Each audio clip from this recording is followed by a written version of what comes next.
My question is, what will you do to get government spending under control and eliminate wasteful earmarks from being attached to important legislation? Like I read this morning, the war bill, funding the war bill. You're going to attach California, bailing out California and New York. So what would you do to eliminate earmarks and things like that?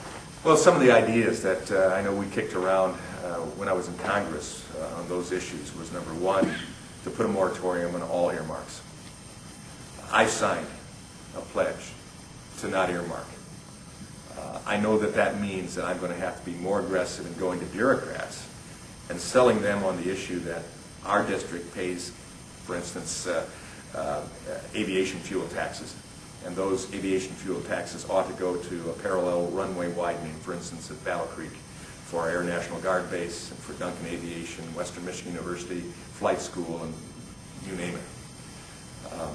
It will be a challenge to do that, but I think it's a step in the right direction to say, though earmarks total only about 1.1% of the entire budget, yet they are so obscene and unseemly that they destroy the trust, the confidence of the electorate that their representatives are doing the right things. When you see bridges to nowhere that are necessary, or you see airports named after Mirtha that service a couple handfuls of people. I mean, that's ridiculous. Or turtle fences, or studies on the sex habits of fruit flies. I mean, that's the type of thing that must stop. Secondly, I think we need to push to what the framers and the founders of our country and our system had in mind about law, in that it should be innately simple and elegant in its simplicity, as it were. That 2,000-page bills should be unheard of. They should be single-issue bills. And a defense budget should not have fruit flies in it, unless it's what happens as a result of napalm or something there. And I think that's an approach we have to go to. I mean, that was the so-called efforts of the light of day legislation and rules put in by Speaker Pelosi that have been violated from day one. And I think we have to move that direction. To cut the spending or cut the budget deficit mandates that we don't simply draw the line and hold the line on spending. I know some of my opponents have talked about we need to put a cap on spending. We need to zero it out. We have to go farther than that. We have to reduce overall spending. We have to go to each department head, each secretary of agriculture, of education. Let's do away with the Department of Education in the process. But we need to go to each secretary and say, okay, we're not telling you what to cut. We're just saying you need to cut 5%. Taxpayers are doing it all across the board. In fact, more than that.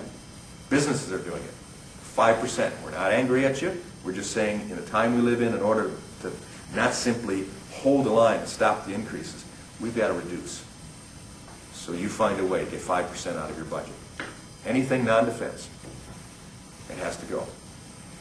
And when they come back to us with 5%, we slap them on the back and say, thank you for that, but we'll take a close look at it, make sure that we haven't undercut some things that are absolutely necessary or constitutionally required. But other than that, it's your responsibility. That takes out a lot of the politics of an individual member of Congress from Michigan versus an individual member of Congress from Massachusetts or California saying, wait a second, if you're going to cut that, then you've got to give something here too.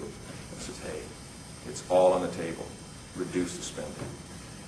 I think then in turn, put the tax cuts back in, add additional tax cuts. It increases the revenue. That also benefits government. But then in the process of learning how to live with less, we also have to make sure that we don't take that revenue increase because the economy is growing now and spend it on more stuff. And that's where I think we set some requirements in law, including a balanced budget amendment, which I co-sponsored when I was in Congress. Thank you.